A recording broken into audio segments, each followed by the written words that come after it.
फेकिन एक टिपिकल आलसी लड़का है जो हर रोज अपने बिस्तर से उठने में स्ट्रगल करता है। आज भी वही हुआ। अलार्म कब का बंद हो चुका था और वह अब भी बिस्तर में उल्टा लेट के सपने देख रहा था। लेकिन जब मुंबई की तेज तर्रार जिंदगी का रियलिटी चेक उसे लगा है, तब उसका दिमाग आखिरकार एक्टिवेट हुआ और जल्दी से कपड़े पहन के और एक बासी सैंडविच उठाकर वह अपनी मेट्रो की तरफ भागता है, उम्मीद करता हुआ कि किसी तरह आज समय पर ऑफिस पहुंच जाए। लेकिन के दिमाग में एक ही विचार था, कहीं बॉस मुझे फिर से ना डांट दे। मेट्रो के भीड़ भाड़ में वह किसी तरह ऑफिस पहुंचता है। डेस्क पर बैठते ही फेकेन अपना लैपटॉप खोलता है और बस काम करना शुरू करने ही वाला था कि उसका अंदर का गेमर जाग जाता है और खुद से कहता है कि एक राउंड गेम खेल लेता हूँ और बॉस को पता भी नहीं चलेगा। ये सोचकर वह चुपके से अपने गेम की विंडो खोल लेता है। लेकिन तभी अचानक उसका बॉस कमरे में आ जाता है। बॉस की आंखें स्क्रीन पर टिकती हैं, लेकिन फेकेन का जुगाड़ू दिमाग तुरंत काम करता है। वह चतुराई से कंप्यूटर की विंडो को स्प्लिट स्क्रीन में कर देता है ताकि गेम एक तरफ और काम दूसरी तरफ दिखे। बॉस को लगता है कि फेकेन पूरी मेहनत से काम कर रहा है और बॉस कहता है कि वाह बेटा, तू तो मल्टीटास्किंग का जीनियस है। बॉस अंदर ही अंदर खुश होने लगता है, जबकि फेकेन की हालत ऐसी है जैसे एक बार मम्मी कमरे में घुस जाए और तुम जल्दी से कंप्यूटर में झूम करके फेक स्क्रीन ऑन कर लो। फेकेन का प्लान सफल होता है और बॉस वापस अपने केबिन में चला जाता है। काम के कुछ घंटों के बाद फेकेन अपना लैपटॉप बंद करके घर जाने की योजना बनाता है, लेकिन जैसे ही वह उठता है उसके सामने बॉस खड़े होते हैं। बॉस का चेहरा गंभीर था और वह कहता है, तुम्हारा काम अभी खत्म नहीं हुआ, तुम्हारी डेस्क पे एक पूरा पेंडिंग फाइल पड़ा है। फेकन को गुस्सा आ जाता है। वह बॉस के सामने अपनी फ्रस्ट्रेशन निकाल देता है और कहता है, मैं तुम्हारे जुल्म और एक्स्ट्रा शिफ्ट से तंग आ चुका हूँ, मैं तुम्हें कोर्ट तक ले जाऊंगा। इस ड्रामा के बाद पास की लड़कियां उसकी तारीफ करने लगती है और कहती है कि भाई क्या हीरो है, आज तो असली फेकन देखने को मिला है। लेकिन तभी कहानी में ट्विस्ट होता है। फेकन की आंख खुल जाती है। उसे पता चलता है कि वह बस एक सपना देख रहा था। बॉस के खौफ से उसकी हालत वैसे ही थी जैसे तुम्हारी तब होती है जब क्लास में टीचर तुम्हारा नाम उठा ले। अब रियल वर्ल्ड में फेकन बस अपनी डेस्क पर छुप छुप के काम कर रहा था, बोर और एक्सॉस्टेड। उसकी आंखें नींद के बोझ से बंद होने लगती है। तभी उसका एक दोस्त उसे टेक्स्ट करता है, लेकिन वह इतना थका होता है कि उसका फोन एक्सीडेंटली डस्टबिन में गिर जाता है। जब वो फोन उठाता है तभी एक अजीब सी चीज होती है। फोन से छोटे छोटे स्पार्कल्स और लाइट पार्टिकल्स निकलते हैं। उसे एक टेलीपैथिक पोर्टल दिखाई देती है जो अचानक उसके सामने मटेरियलाइज हो जाती है। फेकन बॉटल को क्यूरियस होकर टच करता है और उसके अंदर एक पावरफुल सेक्शन फोर्स उसे खींच लेती है। जब उसकी आंख खुलती है तो वो शॉक हो जाता है। वो 10 साल पहले की दुनिया में पहुंच चुका था। उसका कॉलेज का दोस्त माया उसे उठाता है और कहता है, चल बे वरना लेट हो जाएंगे और स्कूल के लिए अटेंडेंस भी मिस हो जाएगी। फेकन कंफ्यूज और डेज्ड है, लेकिन धीरे धीरे समझता है कि वह अपनी पुरानी कॉलेज लाइफ में वापस आ चुका है। तभी एक बड़ी सी होलोग्राफिक स्क्रीन उसके सामने आ जाती है जहाँ उसका कंप्लीट प्रोफाइल शो कर रही होती है। नाम फेकन, उम्र 19 साल,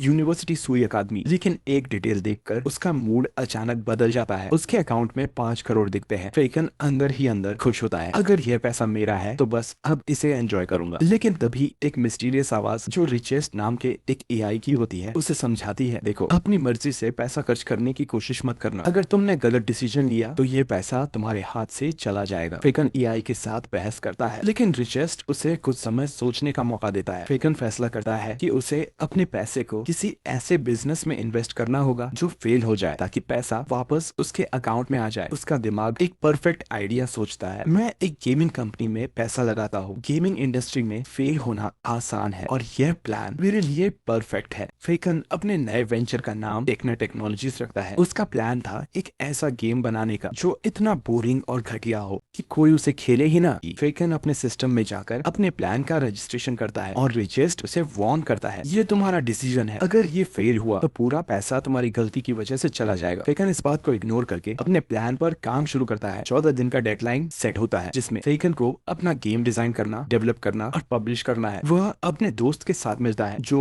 उसे एक वेबसाइट के बारे में बताता है जहां सिंपल टूल्स का इस्तेमाल करके गेम्स बनाई जा सकती है। फेकन फैसला करता है कि वह एक रेसिंग गेम बनाएगा जो इंटेंशनली डिफिकल्ट होगा। वह गेम का बॉस लेवल इतना इम्पॉसिबल बनाता है कि कोई वहां तक पहुंच ही न सके। साथ ही वह गेम को ओवर प्राइस रखता है जिससे उसे श्योरिटी मिले कि लॉस होगा ही। लेकिन जब गेम लॉन्च होता है तो एक भी यूजर उसे नहीं खरीदता। फेकन राहत महसूस करता है कि उसका प्लान सक्सेसफुली फेल हो गया है और अब उसके पैसे वापस आ जाएंगे।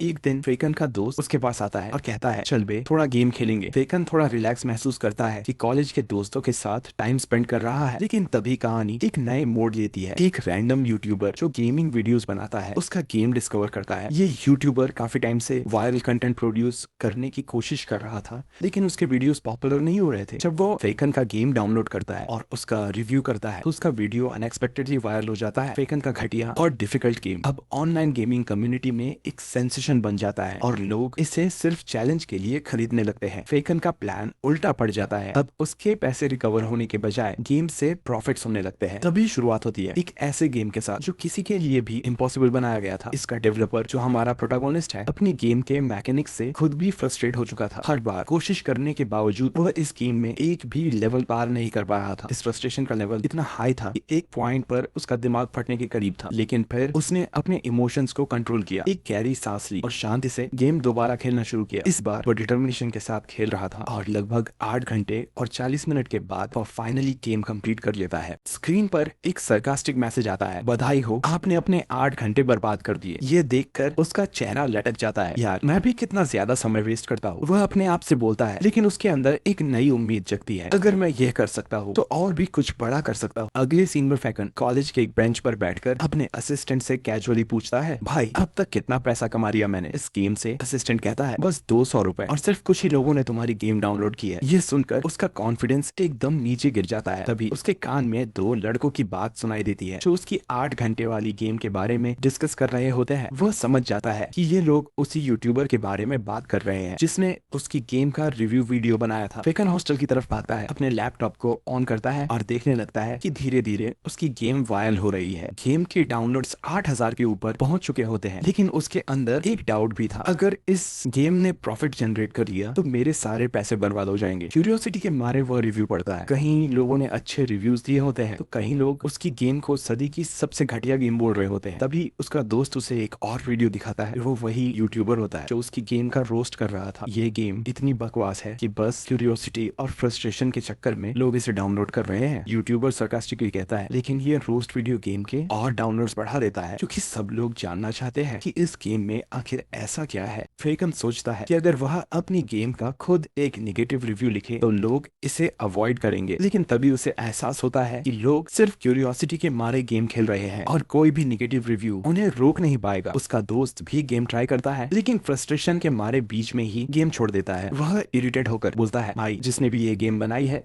वह एक स्कैमर्स है। फेकन बस चुपचाप सुनता रहता है। तभी उसकी स्क्रीन पर एक टाइमर अपीयर होता है। 7 दिन बचे हैं।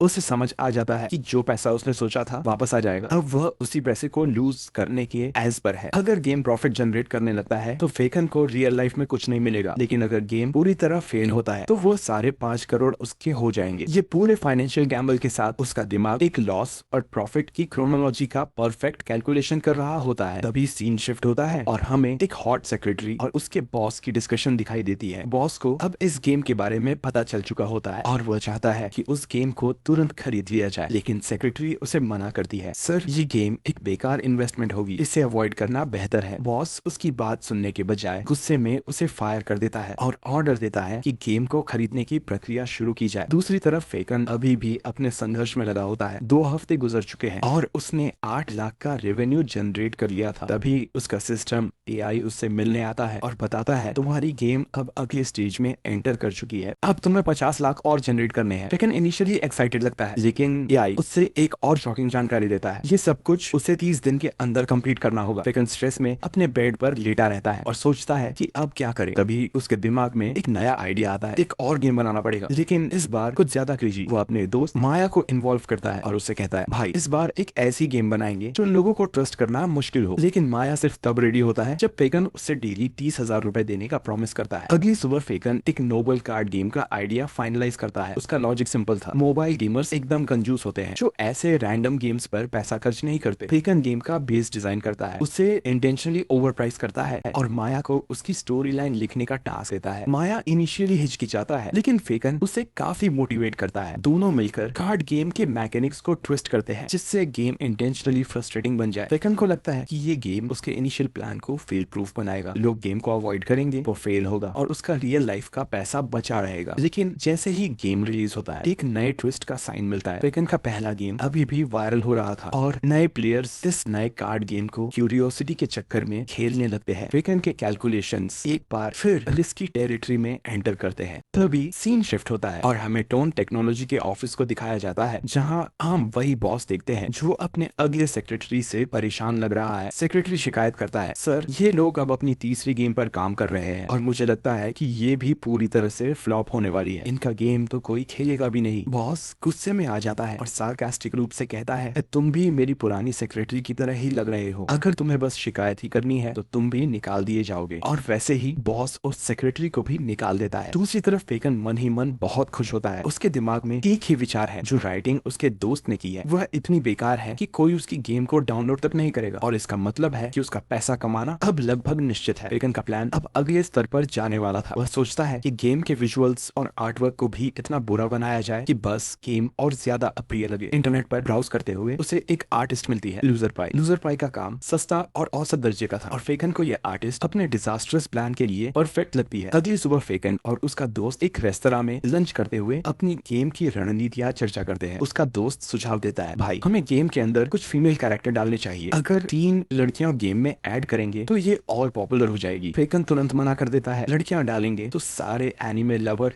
गेम खेलने लग जाएंगे और अगर गेम पॉपुलर हो गई तो मेरा पूरा प्लान बर्बाद हो जाएगा। लेकिन उसका दोस्त जोर देकर कहता है, भाई हमें अच्छे ग्राफिक्स के लिए एक कुशल ग्राफिक डिजाइनर को हायर करना होगा। थोड़ा ज्यादा पैसा लगाएंगे लेकिन डिजाइन तो टॉप नॉच होना चाहिए। फेकन इस बात पर बिल्कुल सहमत नहीं होता। वह कहता है, हमें गेम को ओवर हाइप करने की जरूरत नहीं है, यह सरल और कम प्रयास वाला होना चाहिए। ग्राफिक्स अच्छे होंगे तो लोग आकर्षित होंगे और वह मुझे बिल्कुल नहीं चाहिए। दोनों के बीच एक छोटी बहस शुरू होती है। एक तरफ दोस्त बेहतर ग्राफिक्स के लिए जोर देता है तो दूसरी तरफ फेकन सरल और सामान्य विजुअल्स के लिए खड़ा रहता है। इस गर्मागर्म बहस के बीच दोनों गलती से अपनी ड्रिंक टेबल पर गिरा देते हैं और छोटी सी बोट पानी की बोतल का ढक्कन उलट जाती है। इसके बाद फेकन अपने दोस्त को सूचित करता है, छोड़ ये सब मैंने एक आर्टिस्ट हायर कर लिया है, लूजर पाई। वो सस्ता काम कर दिया है और मेरे बजट में फिट है। दोस्त हैरान होता है और पूछता है, भाई इस आर्टिस्ट से हम कब मिलेंगे? फेकन सामान्य रूप से कहता है, आज शाम में मीटिंग सेट है, चल तैयार हो जा। सीन शाम के समय में शिफ्ट होता है और दोनों अंतर वस्त्रों में रिलैक्स करते हुए अपनी वर्चुअल मीटिंग शुरू करते हैं। मीटिंग के दौरान फेकन और उसका दोस्त आर्टिस्ट को बताते हैं कि उनका प्लान क्या है और गेम के विजुअल्स कैसे होने चाहिए। फेकन आर्टिस्ट को निर्देश देता है, हमें सरल और कम बजट वाले कैरेक्टर्स चाहिए, बस सस्ते से ग्राफिक्स और बमुश्किल कोई डिटेल्स। आर्टिस्ट कहता है, मैं ये सब कर सकता हूँ लेकिन मुझे 3000 युआन चाहिए। फेकन का दोस्त गुस्से में चिल्लाता है, तू एक नया आर्टिस्ट है और इतने ज्यादा पैसे कैसे मांग रहा है? लेकिन फेकन शांति से उससे सहमत हो जाता है, ठीक है मैं 3500 दूंगा, बस काम जल्दी शुरू कर दे। मीटिंग के अंत में आर्टिस्ट भावुक हो जाता है और कहता है, आखिरकार इतने सालों बाद किसी ने मेरे टैलेंट को पहचाना है। फेकन इस दौरान अंदर ही अंदर आराम महसूस करता है। उसके दिमाग में एक ही विचार है, अब सारा काम मेरे दोस्त और आर्टिस्ट के कंधों पर है। अगर कुछ गलती होती है तो गेम की सफलता असंभव बन जाएगी। फेकन का आर्टिस्ट अपने दोस्तों के साथ काम शुरू करता है और उसका दोस्त एक और समस्या उठाता है, भाई हम कहाँ से गेम की कहानी मैच करेंगे? ग्राफिक्स अलग दिशा में जा रहे हैं और कहानी अलग जगह। आर्टिस्ट उन्हें समझाता है, रिलैक्स करो, ये घोटाला नहीं है, एडवांस पेमेंट पहले ही हो चुकी है और हमें बस अपना काम समय पर पूरा करना है, बाकी का पेमेंट हमें काम के बाद मिल जाएगा। लूजर पाई के शब्द उसके दोस्तों को प्रेरित करते हैं और वे सब काम में पूरी तरह शामिल हो जाते हैं। फेकन इस बीच अपना अगला कदम प्लान करता है। वह सोचता है कि गेम का प्राइस $5 से $10 के बीच रखा जाए। साथ ही वह गेम के साथ लाइफ टाइम फ्री सब्सक्रिप्शन जोड़ने का सोचता है। इसका मतलब था कि जो भी ये गेम खेलने की कोशिश करेगा उनका पैसा गुम हो जाएगा और फेकन की कोई लॉस योजना काम करेगी। फेकन अपने दिमाग में गेम के अंदर भरपूर ग्राफिक्स और सस्ता कंटेंट भरने का प्लान बनाता है, लेकिन उसका अंतिम लक्ष्य स्पष्ट है, गेम को जानबूझकर फ्लॉप बनाना। बस सोचता है चाहे कुछ भी हो जाए, इस गेम के अंदर मैं अपने 30 लाख रुपए बर्बाद करूंगा और अपना प्लान पूरा करूंगा। तभी सीन स्विफ्ट होता है और हम रात का समय दिखाया जाता है और हर कोई अपने रूटीन में व्यस्त था। तभी अचानक फेकन का दोस्त उसके रूम के दरवाजे पर दस्तक देता है और बोलता है, भाई और आर्टिस्ट ने अपना सारा काम सबमिट कर दिया है, अब क्या करना है तो खुद आके देख ले। लेकिन फेकन जो घोड़े बेचकर सो रहा था, नीचे से बस एक नींद भरा जवाब देता है, जाके गेम को अपलोड कर दे, नाम रख ले फैंटम जनरल। ये बोलते ही फेकन वापस अपनी नींद में डूब जाता है, जैसे उसका कोई लेना देना ही नहीं है। थोड़ी देर बाद जब उसकी आंखें खुलती हैं तो वह देखता है कि गेम लाइव हो चुकी है और काफी स्मूथली चल रही है। उसका दोस्त एक्साइटेड होकर बोलता है, भाई गेम फ्लॉलेसली चल रही है, सब कुछ परफेक्ट लग रहा है। फेकन कंफ्यूजन में म्यूट रिंग करता है, गेम, ओह हाँ मैंने गेम बनाई थी ना। वह पूरी तरह भूल गया था कि गेम अभी उसकी प्राथमिकता सूची में थी। तभी उसका दोस्त एक महत्व कर रहा है ताकि लोग इस डिस्क्रिप्शन को देखकर क्यूरियस हो जाए जाए और गेम डाउनलोड करे। लेकिन फैकन के मन में कुछ और ही चल रहा था। वह चाहता था कि गेम फ्लॉप हो जाए और 30 लाख का नुकसान कंफर्म हो। कुछ दिन बाद जब फैकन टैक्स कर ये सब हमारे ग्राफिक डिजाइनर और आर्टिस्ट लूजर पाई का काम है। उसने सिर्फ 2 ही हफ्ते में पूरा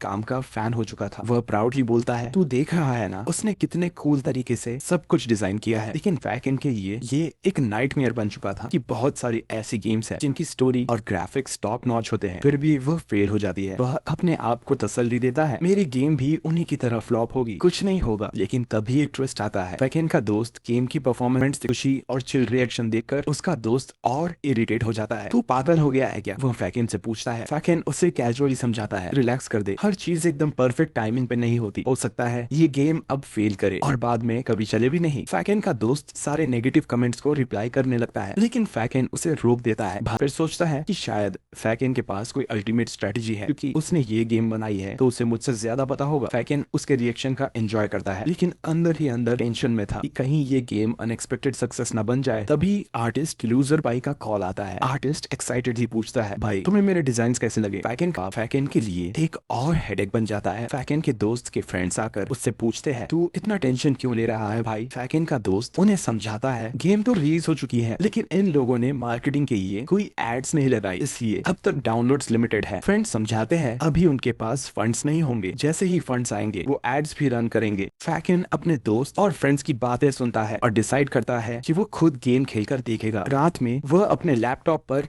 उससे गेम के मैकेनिक्स और स्पेशल इफेक्ट्स काफी अच्छे लगते हैं। आर्टिस्ट ने एक्स्ट्रा स्पेशल इफेक्ट्स ऐड किए थे जो गेम को विजुअली एंगेजिंग बनाते हैं। फैकन गेम प्ले के दौरान नोटिस करता है कि स्टोर के अंदर जितने भी आइटम्स लिस्टेड हैं वो सब सस्ते देखकर वो खुद को समझाता है, चलो सही है, गेम में प्रॉफिट का कोई स्कोप नहीं है। लेकिन तभी आर्टिस्ट का एक और आता है। वह सोचता है कि उसका प्लान कहीं फेल ना हो जाए, लेकिन वह अपने दोस्तों के सामने अपने डाउट्स कभी रिवील नहीं करता, जो होगा देखा जाएगा। यह सोचकर वह अपने दोस्त से कहता है कि वह बस गेम के नेचुरल प्रोग्रेशन का वेट करे, फैकन रख सकता है। लेकिन जब फैकन के असिस्टेंट और लूजर पाई आर्टिस्ट के बीच बातें होती है तो एक अप्रत्याशित पल आता है। लूजर पाई काफी भावुक हो जाता है और बोलता है, मुझे पता ही नहीं था कि मिस्टर फैकन इतने बड़े इंसान हैं। अगर मुझे ये पता होता कि ये सब एक छोटी सी चैरिटी के लिए कर रहे हैं तो मैं उनसे एक भी पैसा नहीं लेता। ये बोलते हुए वह सचमुच रोने लगता है। उसकी भावनात्मक स्पीच सुनकर फैकन का असिस्टेंट भी भावुक हो जाता है और दोनों मिलकर एक दूसरे के गले लगकर रोते हैं, जैसे कोई टचिंग मूवी का सीन हो। लेकिन उन्हें क्या पता था कि उनका ग्रेट हीरो अंदर ही अंदर खुशी से फूला नहीं समा रहा था। फैकन के मन में एक ही विचार था, 20 दिन हो गए और किसी भी माइकल लाल ने मेरी गेम को डाउनलोड तक नहीं किया। मेरा प्लान परफेक्टली चल रहा है। फैकन अपने मन में 30 लाख येन का मुनाफा विजुअल कर रहा था, जो अब उसे अपनी ज्वेल्स ऑफ मिसचीफ में निवेश करने का मौका मिलेगा। तभी एक ट्विस्ट आता है। फैकन की डिजाइन शेयर की थी और सबको वह डिजाइन पसंद आ गई। फिर हमने सबको प्रोत्साहित किया कि वे तुम्हारी गेम प्रमोट करें और बस देखते ही देखते तुम्हारी गेम के डाउनलोड स्काईरॉकेट कर गए। फैकन का दिमाग ये सुनकर घूमने लगता है, तुम्हें किसने बोला था ये सब करने के लिए? वह निराश होकर चिल्लाता है, लेकिन यूजर पाई बिल्कुल मासूमियत से जवाब देता है, अरे मैं तो बस तुम्हारी मदद कर रहा था। फैकन के लिए यह स्थिति एक बुरा सपना बन चुकी थी। दूसरी तरफ हमारा लालची बॉस अपने सेक्रेटरी के साथ बैठकर निराश हो रहा होता है। मैंने तुमसे पहले ही कहा था कि